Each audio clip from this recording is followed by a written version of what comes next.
In today's video, I share 5 of the worst pieces of advice that I've ever seen on social media when it comes to reselling on eBay. Cue the intro.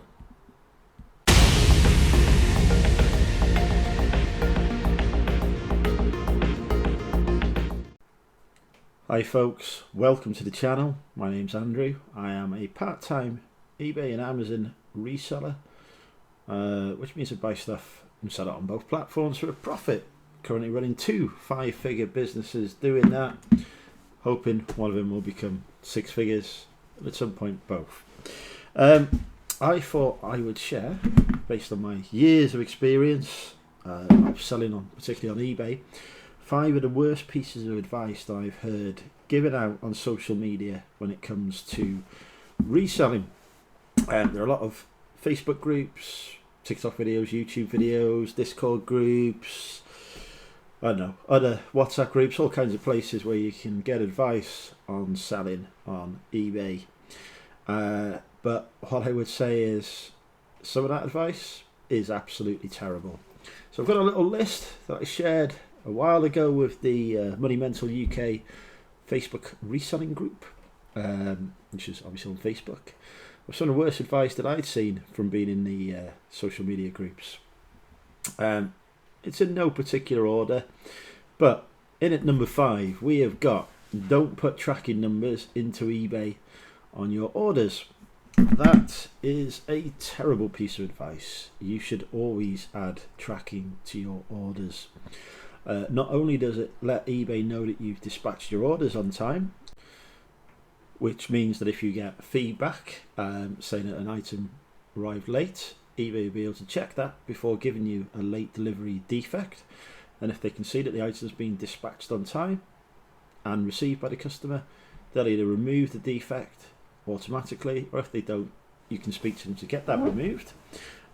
If you've got no tracking at all and the customer says an item has arrived late, eBay will just take their word for it over yours. So make sure you've got that proof uploaded. But it also really helps with anti-money laundering checks. If you're not familiar with what money laundering checks are, they're the ones that lead to an MC011 suspension on eBay, which basically means you can never sell on eBay again. eBay and many other selling platforms in the UK have a legal responsibility to make sure that people aren't using their platforms to launder money by selling, say, I don't know, this Funko Pop for £200 to somebody, never actually shipping it to that person, because all that's happening is they're laundering money. That £200 is going through eBay minus some fees into somebody's bank account who's up to no good. With tracking numbers, eBay can see that something has gone to an actual buyer. They can establish whether that buyer is legitimate or not, and it avoids failing anti-money laundering checks. If there's no tracking numbers and eBay identifies a risk with your account, they'll close you down. So make sure you get those tracking numbers in.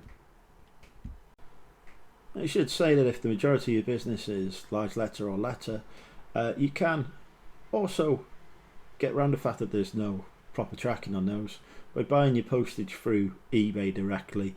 That will upload a reference number to eBay, and eBay actually has a system in place with Royal Mail, which is why you see random digits appearing on addresses where they can use to do some kind of magic tracking with Royal Mail, even for items that aren't tracked.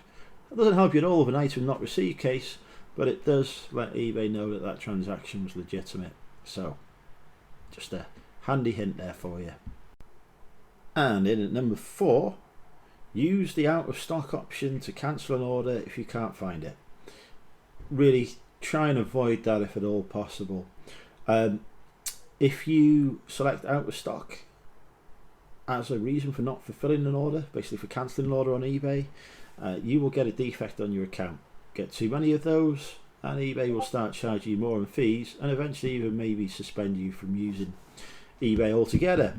So not a good option to use. There will be times where you just can't find an option, find an item, sorry. In my experience, the best option to take there is to message the customer, to be honest, and say, can't find this item for love nor money.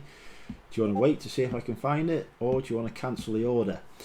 If they say yes, they want to cancel the order, then you can use the buyer as the cancel option, which you don't get a defect for.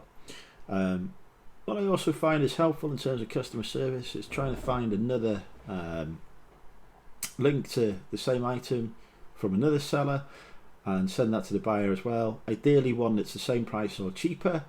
If it's cheaper, then the buyer's like, great, thank you, you found me something that's cheaper anyway, so yeah, I want to cancel. But yeah, try and avoid using that out of stock option if at all possible. Next, at number 3, a lot of talk at the minute that I'm seeing about not needing to register as a business with HMRC or eBay, even when you're buying to resell, if you're below some magic £6,000 threshold. There isn't a £6,000 threshold. I think this comes from some platforms saying that that's the figure that they will report your income to HMRC at. But that doesn't mean that if your income, turnover I should say, is less than £6,000, you shouldn't be registering as a business and making sure that you're going through the appropriate steps with both eBay and HMRC.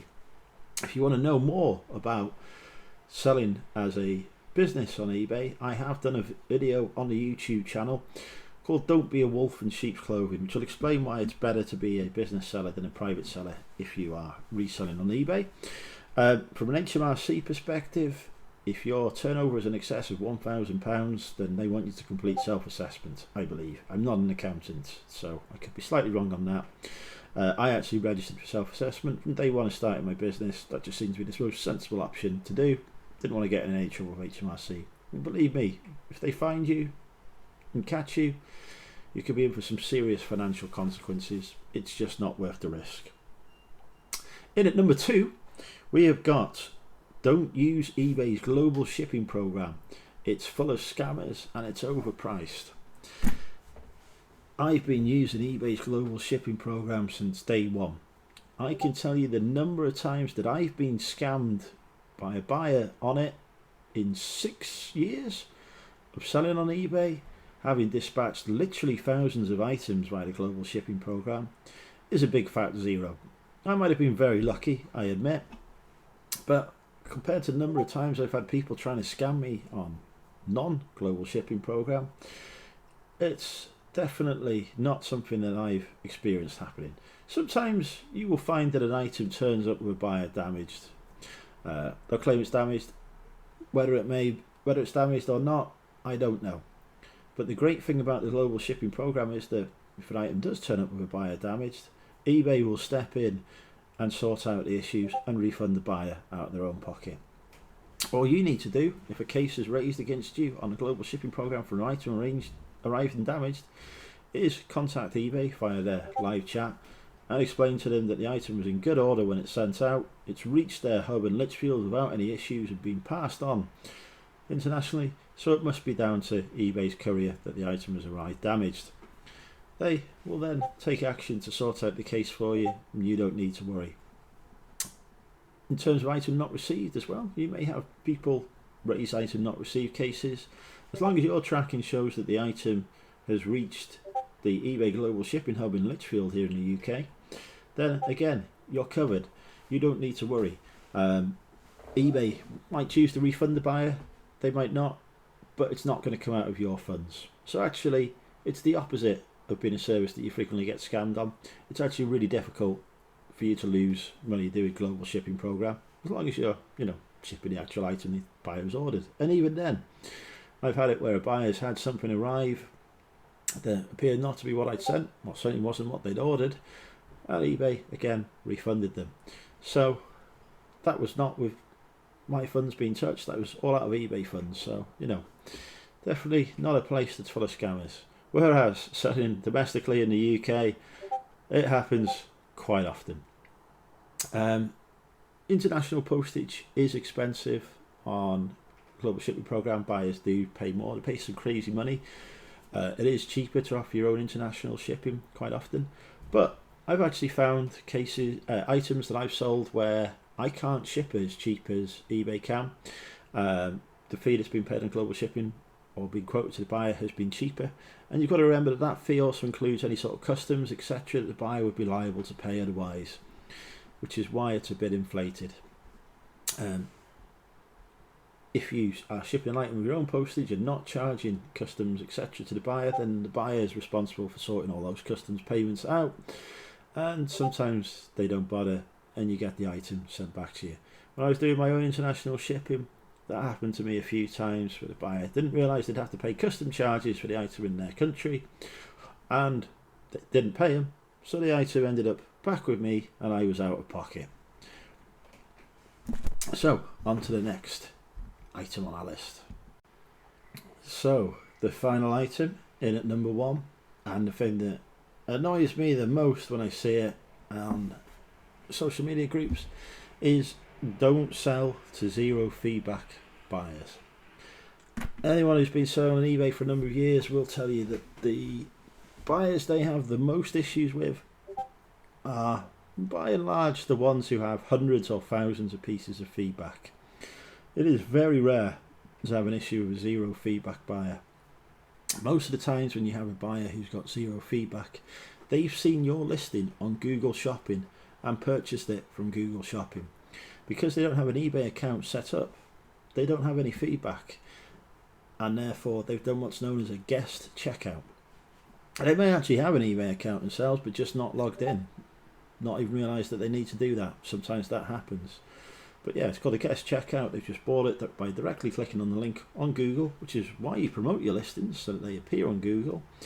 And then they've bought it and you can ship it to them. But so many times I see people on social media saying, oh, I've got a zero feedback buyer, what should I do? And people are saying, oh, cancel the order. Say you're out of stock, or whatever it may be. Don't do that.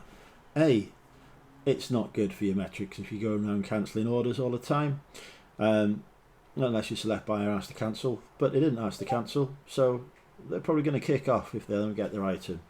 Secondly, if somebody is new to eBay and their first experiences of them getting their order cancelled, do you think they're going to come back to eBay and use it again? I don't.